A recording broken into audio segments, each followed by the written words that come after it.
September 2nd. Today, as we look into the Old Testament, we begin our reading in a new book. We'll be reading from Ecclesiastes chapter 1, verse 1, and we'll go through chapter 3, verse 22. We'll see that when Solomon began his discussion, he was convinced that life was meaningless. Perhaps you feel the same way at times and for the same reasons. When you look around you, you see nature functioning as it has since creation. When you look back, you see history only repeating itself. When you look within, you find, as Solomon did, that your wisdom and experience cannot explain the mysteries of life or solve life's problems. Vanity of vanities, to be sure. Solomon's big mistake was to leave God out of the picture and forget that God has broken into creation and done new things, which are quite exciting. He stopped the sun for Joshua and moved it back for Hezekiah. He opened both the sea and the river for his people. God is in charge of the world and human history, and what he does is not vain. See, knowledge can increase sorrow if you leave God out of the picture, if you leave out the God of wisdom and the wisdom of God. Satan, the enemy of your soul, promises knowledge apart from God, but it leads only to sin and death.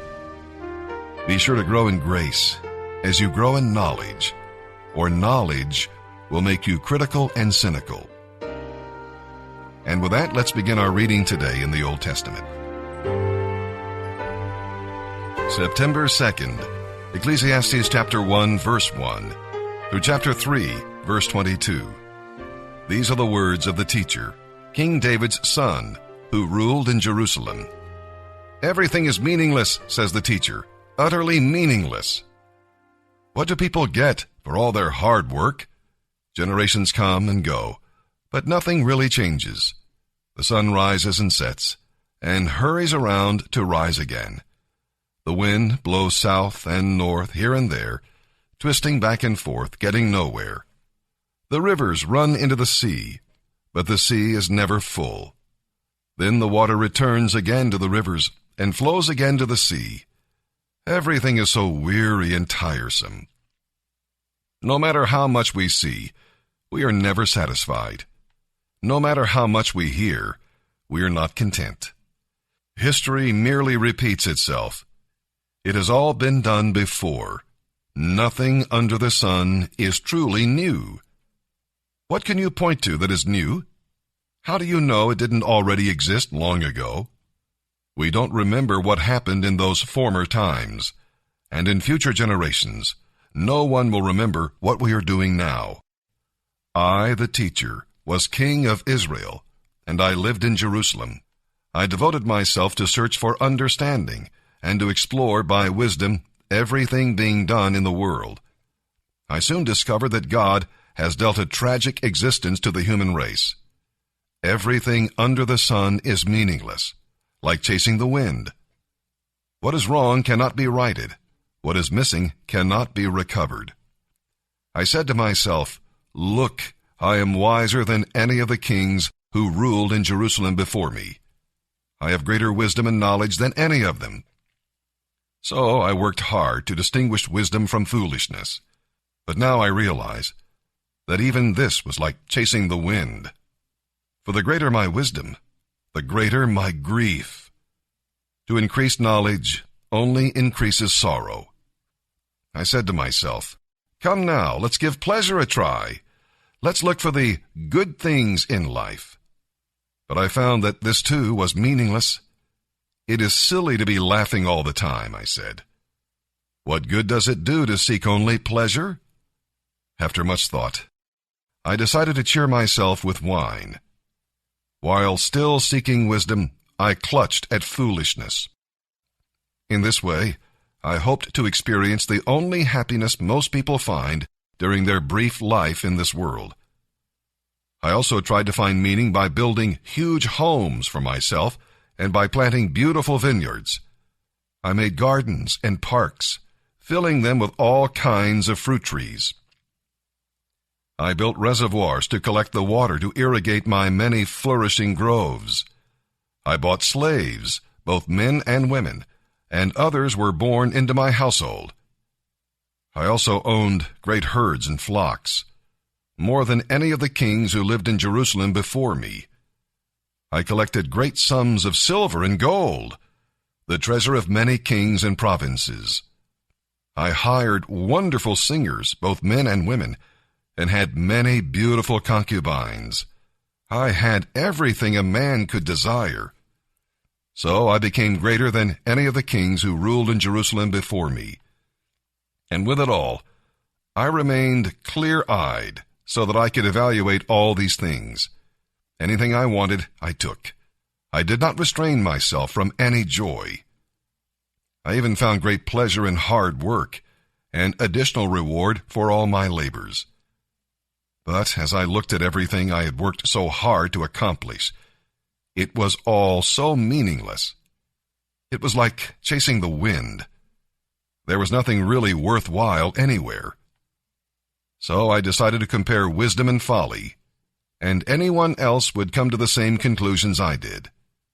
Wisdom is of more value than foolishness, just as light is better than darkness. For the wise person sees, while the fool is blind.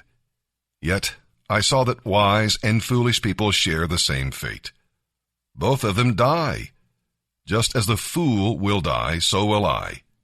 So of what value is all my wisdom? Then I said to myself, this is all so meaningless. For the wise person and the fool both die, and in the days to come, both will be forgotten. So now I hate life because everything done here under the sun is so irrational. Everything is meaningless, like chasing the wind. I am disgusted that I must leave the fruits of my hard work to others. And who can tell whether my successors will be wise or foolish? And yet they will control everything I have gained by my skill and hard work. How meaningless! So I turned in despair from hard work. It was not the answer to my search for satisfaction in this life. For though I do my work with wisdom, knowledge, and skill, I must leave everything I gain to people who haven't worked to earn it. This is not only foolish, but highly unfair. So what do people get for all their hard work?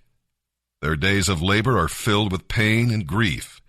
Even at night they cannot rest. It is all utterly meaningless. So I decided there is nothing better than to enjoy food and drink and to find satisfaction in work. Then I realized that this pleasure is from the hand of God. For who can eat or enjoy anything apart from Him? God gives wisdom, knowledge, and joy to those who please Him. But if a sinner becomes wealthy, God takes the wealth away and gives it to those who please Him.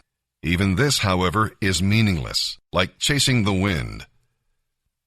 There is a time for everything, a season for every activity under heaven, a time to be born and a time to die, a time to plant and a time to harvest, a time to kill and a time to heal, a time to tear down and a time to rebuild, a time to cry and a time to laugh, a time to grieve and a time to dance, a time to scatter stones and a time to gather stones, a time to embrace and a time to turn away, a time to search and a time to lose, a time to keep and a time to throw away, a time to tear and a time to mend, a time to be quiet and a time to speak up, a time to love and a time to hate, a time for war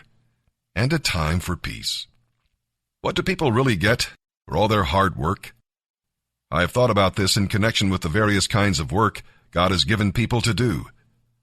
God has made everything beautiful for its own time. He has planted eternity in the human heart. But even so, people cannot see the whole scope of God's work from beginning to end. So I concluded that there is nothing better for people than to be happy and to enjoy themselves as long as they can. And people should eat and drink and enjoy the fruits of their labor, for these are gifts from God.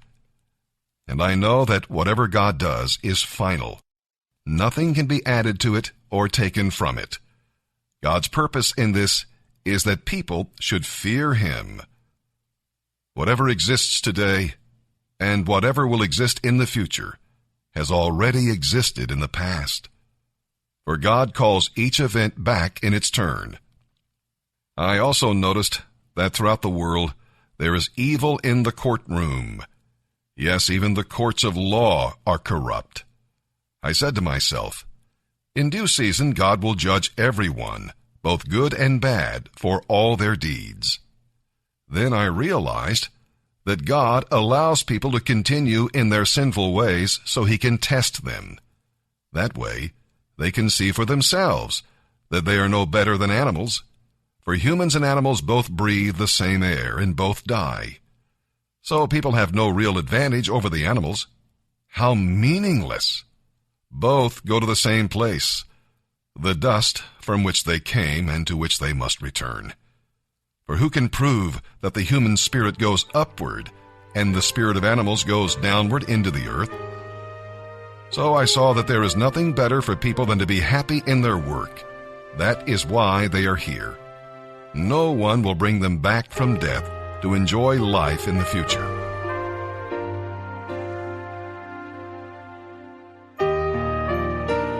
September 2nd. Our reading in the New Testament today will be from the book of 2 Corinthians chapter 6, verses 1 through 13, where we'll read about acceptance. Often those in the church who cause problems are people who have never truly been born again. They may think they are saved, but they are not. Now is the time to accept God's grace. Tomorrow may be too late. We'll read about appreciation. It's easy to forget the sacrifices others have made so we can know the Lord. Paul never spoke about his sufferings unless his words helped to protect the ministry. Do you take your church fellowship for granted? Have you thanked those who came before you and made it possible? And we'll read about agreement. Believers in the church were compromising with the world and not walking in a separated way. Big mistake. God longs to have a closer fellowship with us, but He will not share the yoke with the world. And with that, let's begin our reading today in the New Testament. September 2nd. 2 Corinthians chapter 6, verses 1 through 13. As God's partners, we, Paul and his co-workers, beg you, Corinthians, not to reject this marvelous message of God's great kindness. For God says, at just the right time, I heard you. On the day of salvation, I helped you. Indeed, God is ready to help you right now. Today is the day of salvation. We try to live in such a way that no one will be hindered from finding the Lord by the way we act, and so no one can find fault with our ministry. In everything we do, we try to show that we are true ministers of God. We patiently endure troubles and hardships and calamities of every kind. We have been beaten, been put in jail, faced angry mobs, worked to exhaustion, endured sleepless nights, and gone without food. We have proved ourselves by our purity, our understanding, our patience, our kindness, our sincere love, and the power of the Holy Spirit. We have faithfully preached the truth. God's power has been working in us. We have righteousness as our weapon, both to attack and to defend ourselves. We serve God whether people honor us or despise us, whether they slander us or praise us. We are honest, but they call us impostors. We are well known, but we are treated as unknown. We live close to death, but here we are, still alive. We have been beaten within an inch of our lives. Our hearts ache, but we always have joy. We are poor, but we give spiritual riches to others. We own nothing, and yet we have everything. Oh, dear Corinthian friends, we have spoken honestly with you. Our hearts are open to you. If there is a problem between us, it is not because of a lack of love on our part, but because you have withheld your love from us. I am talking now as I would to my own children. Open your hearts to us. Psalm 46, verses 1 through 11. In his chapter-by-chapter Bible commentary, Warren Wiersbe says some Bible students believe that this psalm was written in connection with the dramatic deliverance of Jerusalem from the Assyrians. This song was the inspiration for Martin Luther's great hymn, "A Mighty Fortress is Our God," and can be an inspiration to you today. When things are changing and threatening around you, focus your attention on God. He is with you. That is, He is present with you. He is your refuge. His protection will be there, and He helps you by His power. Your world may be shaken with convulsions. He has a river to give you peace. You may be in the midst of battles, but He will end the war victoriously. Be still means take your hands off. Relax. God knows what He's doing, and His timing is perfect. When it's all over, He will be exalted, and you will be blessed. Psalm 46, verses 1 through 11. For the choir director, a psalm of the descendants of Korah, to be sung by soprano voices, a song. God is our refuge and strength, always ready to help in times of trouble.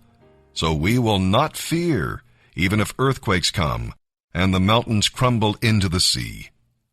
Let the oceans roar and foam. Let the mountains tremble as the waters surge. A river brings joy to the city of our God, the sacred home of the Most High. God Himself lives in that city. It cannot be destroyed. God will protect it at the break of day. The nations are in an uproar, and kingdoms crumble. God thunders, and the earth melts. The Lord Almighty is here among us. The God of Israel is our fortress. Come, see the glorious works of the Lord. See how He brings destruction upon the world, and causes wars to end throughout the earth. He breaks the bow and snaps the spear in two. He burns the shields with fire. Be silent and know that I am God. I will be honored by every nation. I will be honored throughout the world. The Lord Almighty is here among us. The God of Israel is our fortress. Proverbs 22, verse 15. A youngster's heart is filled with foolishness, but discipline will drive it away.